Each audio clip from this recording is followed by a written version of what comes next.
My soul is wrapped in harsh repose. Midnight descends in raven-colored clothes, but soft.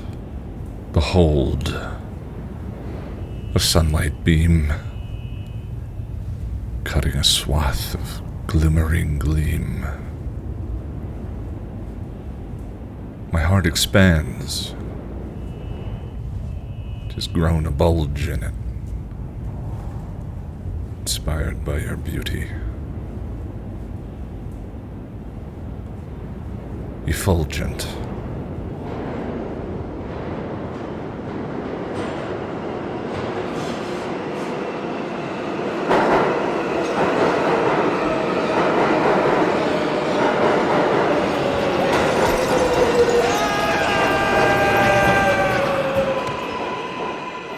Buffy is doing Buffy things in one of the many Sunnydale cemeteries, battling a vampire in an 80s-style punk getup. If Spike's 70s Billy Idol punk style is something we have grown too accustomed to, the use of the 80s big hair version serves as a nice visual reminder of the fact that vampires are frozen in particular eras. And I so want that big pile of majesty on his head to be real. This guy is great. He's owning the physicality. All those head whips and a bit of a smolder going on, kind of like you know who. Buffy is quipping like it's a normal day until she has an unusual lapse in attention. This particular shot stirs every wagon-circling protective impulse I have for one of my favorite characters ever. As one that we look to for strength and inspiration, it is even more unnerving seeing her injured. We get a rare Riley cheer moment, and from the source of a groan earlier in the season, him backing her up. My list of Riley cheer moments goes punching Parker and... Yes, I am a lesbian. Though I think that last one is on there just so I could technically call it a list. Riley lets Vampy Brewster go, and Buffy fades into his arms. Back at home, he bandages her up, and they're both taken aback by the curious fact of Buffy's injury. How many? 1.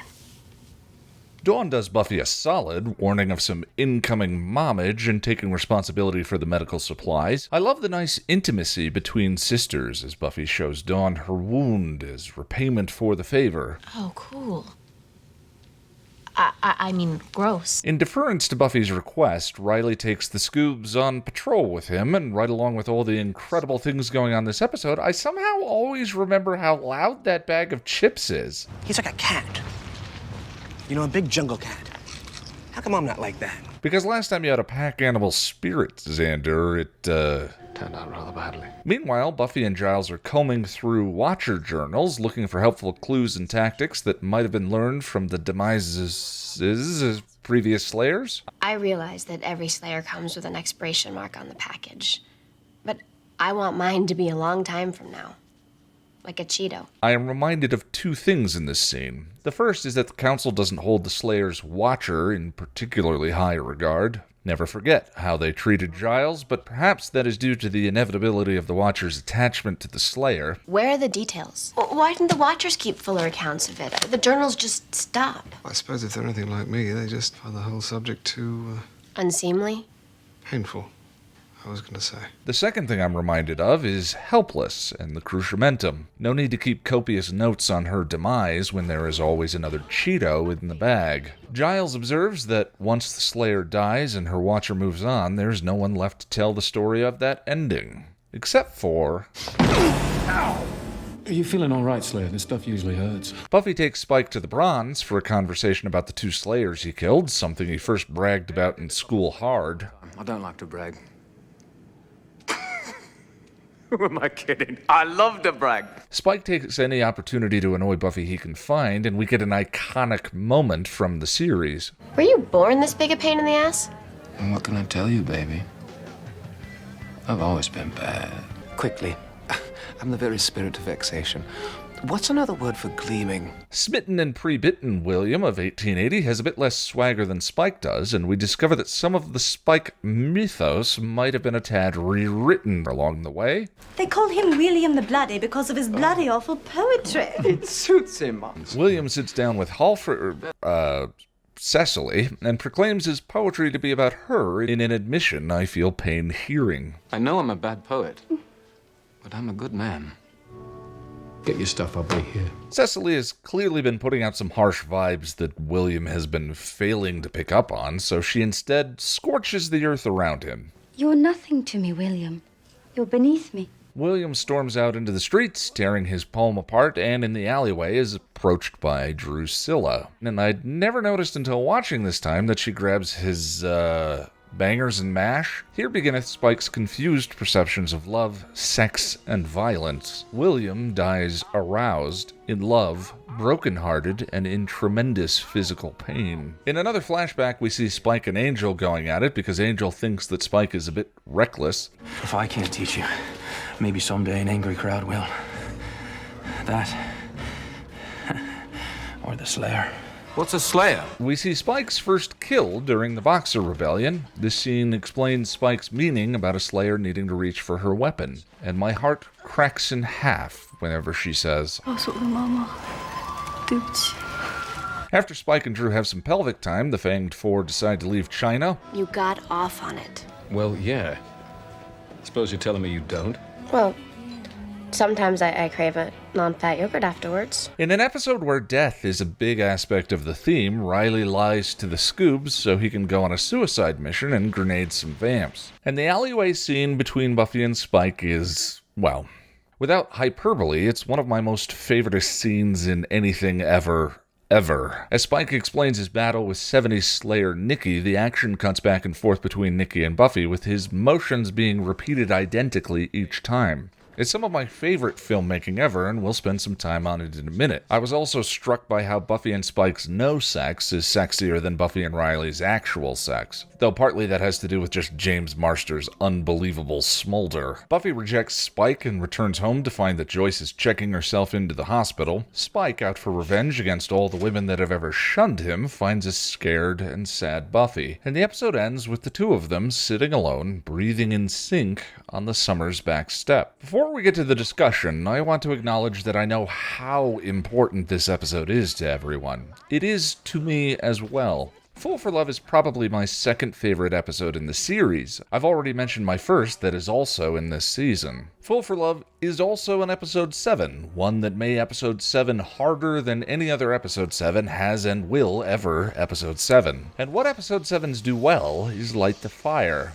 Set up the ideas, fuel the arc, ask the important questions for the season to answer. Fool for Love raises many of those questions that don't really have answers we'll be able to fully dive into until the last 3 or 4 minutes of the season. Because we try, and sometimes fail, to not spoil here, that also means that to some degree this video has to be limited to my, we'll say, effusive ravings and rantings about just how damn good Fool for Love is. So let's get to that, and my god, what an unbelievable jewel this episode is. When I talk about how good Buffy is to people, I generally talk about the show entire, and a small handful of episodes that are some of the best bits of television I've ever seen. The types of episodes that I could point to when listing the reasons I started to make the videos in the first place. 3 of Buffy's biggest are in the later seasons, starting here. The writing is fun, engrossing, and typically subversive. The editing is some of the best in the series. Gellar and Marsters have crackling chemistry. The flashback sequences are absolutely epic. We've seen vampires throughout history before, but this is the first experience of the Slayer herself living through generations. This one was also a loose crossover event with the Angel episode that aired the same evening, Darla. I say loose because the crossover parts of the crossover don't drive either episode's plot, but provide different perspectives on the whirlwind flashbacks. Through that alternate perspective, we discover that Angel already had his soul in all the scenes we see him in. His reaction to Spike's,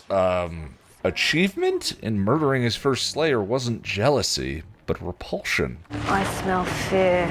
It's intoxicating. Let's get out of here. This rebellion's starting to bore me. Fool for Love is working on another level visually, but not just through the flashback sequences where we could see the budget on screen. Static and functional 2-shot sequences where the camera starts on a wide and cuts back and forth between the two people having a conversation are usually the bread and butter of the 22-episode-a-season show. Functional visual storytelling on a time crunch. Establishing shot, boom, boom, boom. Next scene, establishing shot, boom, boom, boom. And there are a few of those in Fool for Love, but often the camera is in motion, creating the same kinetic energy in the storytelling of the episode as there is in Spike's story that he's telling Buffy. I particularly love this shot from the lit match to Buffy's face. Michael Gershman is credited as the cinematographer on this one, among the 82 episodes to his name, but this is one of only 7 from director Nick Marck. Among those are Something Blue, Fool for Love, Life Serial, Conversations with Dead People, and the woefully underrated surrealist nightmare that is Double Meat Palace. All of this excellence builds to the alleyway fight sequence, which, again, is one of my favorite sequences of any movie or television show ever. In the video for Family, I talked about the mutant enemy use of dialogue-driven transitions from one scene to another. Character says a line, cut to the next scene where that line is somehow relevant.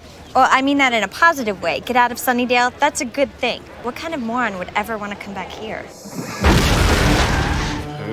Sweet home. There has long been a visual equivalent to this storytelling technique called a matched action cut, where the motion or energy of one shot directly feeds into the shot that follows it. It's one of my favorite editing techniques in visual storytelling, and the entire alleyway scene in Fool for Love is constructed with it. Spike tosses Buffy off of him, cut to a shot of Nikki rolling away. Buffy throws a punch at Spike, cut to a shot of Spike in the past reacting to Nikki's punch in his face. Functionally, the technique develops a kinetic energy that starts to accelerate the scene to its, payoff, eroding the boundary between the two time periods until it is literally Spike from the past explaining things to Buffy in the present. The effect serves Spike's desire to angle Buffy into the same position he had Nikki in. And I didn't see it until this watch, but the entire sequence builds like an orgasm. You have the sexual symbol of a subway train racing through a tunnel, the accelerating edits, and Spike's rampant innuendo all building to a very violent, horrifying climax that you can even hear Doug Petrie cringing at in the episode's audio commentary. I've talked about the show's use of the little death, or likening sex and death before, when Buffy once said to Angel in Reptile Boy,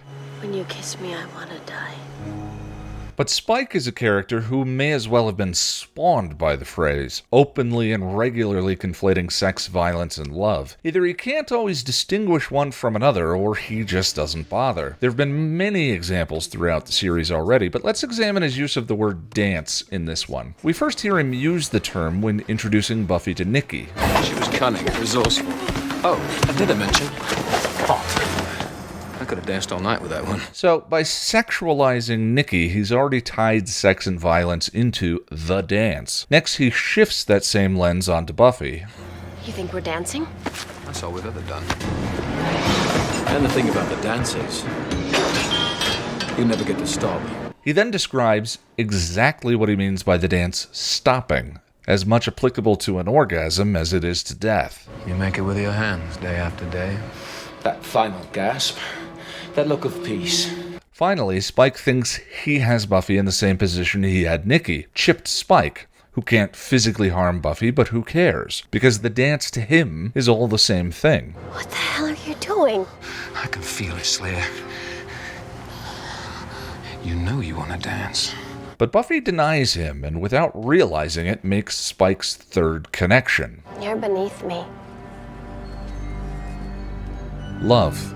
The entire sequence is masterful, undercut only by one thing. At this point, I've commented a few times on the show's unfortunate record with non-white characters. On top of that, Nikki, evocative of 70s blaxploitation characters, is perhaps an inadvertent use of the Jezebel stereotype, the sexually voracious, promiscuous black woman. I say inadvertent, thinking Douglas Petrie might not have realized what combining his acknowledged in the commentary track love of 70s cop films, Spike's sexualization of everything, and Nikki dying at the height of a metaphorical orgasm was creating. Nevertheless, the stereotype is what's there. There's a wonderful series of essays that delve into the topic and more in a book called Joss Whedon and Race, that I have linked to in the description below. Fool for Love is pivotally important for the arc of the season, but it's also a Spike-centric perspective story, which means that any consideration of the themes it touches on need to be filtered through an examination of Spike himself. And from the very beginning, Spike is established as an unreliable narrator. I've always been bad. I prefer not to think of such dark, ugly business at all.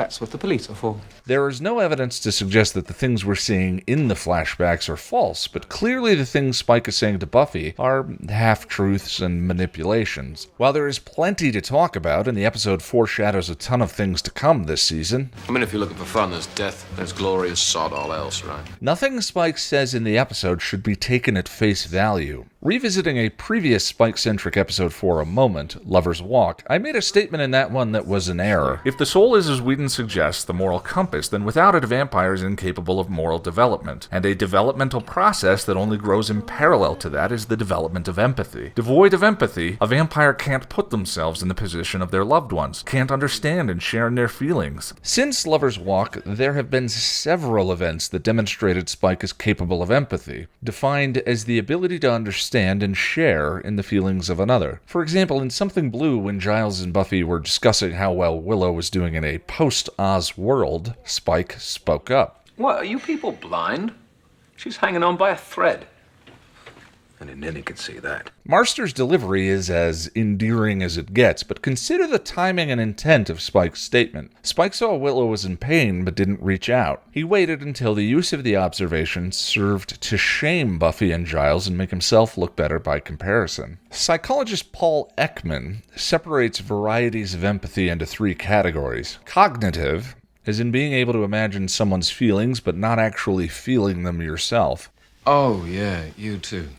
Just friends, no danger there. Emotional, actually feeling others' feelings. Right now, I'm just trying to keep from dying. And compassionate, a balance of the two. You must be so disappointed in me. No, I'm not. To this point, Spike has fallen into the first category. While too much of the second can be crippling for anyone, a being with an abundance of the first but little of the second is capable of using that ability to manipulate people. We saw Spike first realize that capability in Doomed. Buffy fights the forces of evil. You're her groupies. You're just the same 10th grade losers you've always been. And she's too much of a softie to cut you loose. Empathy can be a powerful tool of the con artist, playing off or against most people's innate desire to feel seen, something Spike heavily used to his advantage in the Yoko Factor. Generally, I think that most people's associations with empathy are selflessness, compassion, care, but empathy is really just an ability to perceive someone else's emotions clearly. What anyone does with that ability is still a matter of choice. And, up until this episode, Spike has chosen to weaponize his. What am I, a bleeding broken record? I'm bad. Thematically, Season 5 of Buffy revisits some of Season 1, and Spike's character study here makes a great medium for two of Season 5's biggest themes to be explored, love and death. We've already seen many unique forms love can take in this season, familial, self-love, but it's always tricky to discuss the topic broadly. In my review for In Your Eyes, I wrote about how, to some degree, we're all trapped in our own heads. The space between our inner life and someone else's feeling like an uncrossable gulf. We all want to feel seen and connected, somewhere on that spectrum of intimacy. I just don't think of you that way. I'll try. William is desperate for it. All I ask is that you try to see me. I do see you. And when he reveals the full breadth of his feelings to her, one of the most devastating pieces of blocking is when Cecily turns away from him. In their meeting together in the alley, Drew definitely makes William feel seen, but the moment lacks any sense of genuine intimacy because we know she can read his heart, almost as though she's found his journal and scoured every page. She didn't validate him by having to do the work to value him. She tells him what he wants to hear. Their connection, seeming to William, faded in the stars. But the flashbacks of this same sequence of events as told from Angel's perspective in the Angel episode Darla tell a different story. Well, if you're lonely, Drew, why don't you make yourself a playmate? I could pick the wisest and bravest knight in all the land. What? Where are you going? Or you could just take the first drooling idiot that comes along. Drew was hunting. not all that much different from Parker, who told Buffy exactly what she wanted to hear in the harsh light of day. So, whatever her affections for him we see in later seasons, this was still a matter of selfishness. One of the ways I've tried to distinguish between the various types of romantic love the show has modeled in previous seasons is selfish or conditional love versus unselfish, compassionate, and for the purposes of a show about adolescence, adult love. To put it in terms of identity, since that is what the show is all about, the distinction might be knowing who you are and loving someone else. See, in my fantasy, when I'm kissing you, you're kissing me. It's okay. I can wait. Versus knowing who you are through loving someone else. Angel, when I look into the future, all I see is you. Spike may be able to love in the moment as an expression of his template, but he is still stuck perpetually measuring himself through his relationships. I'm nothing without her. Yeah, that'll have to agree with. I'm not suggesting that there is a level of self-love or pre-validation that can make anyone immune to rejection, only that lacking that leaves a person a slave to other people's feelings about them, incapable of the freedom necessary for genuine self-actualization. Lots of people lose themselves in love. It's no shame.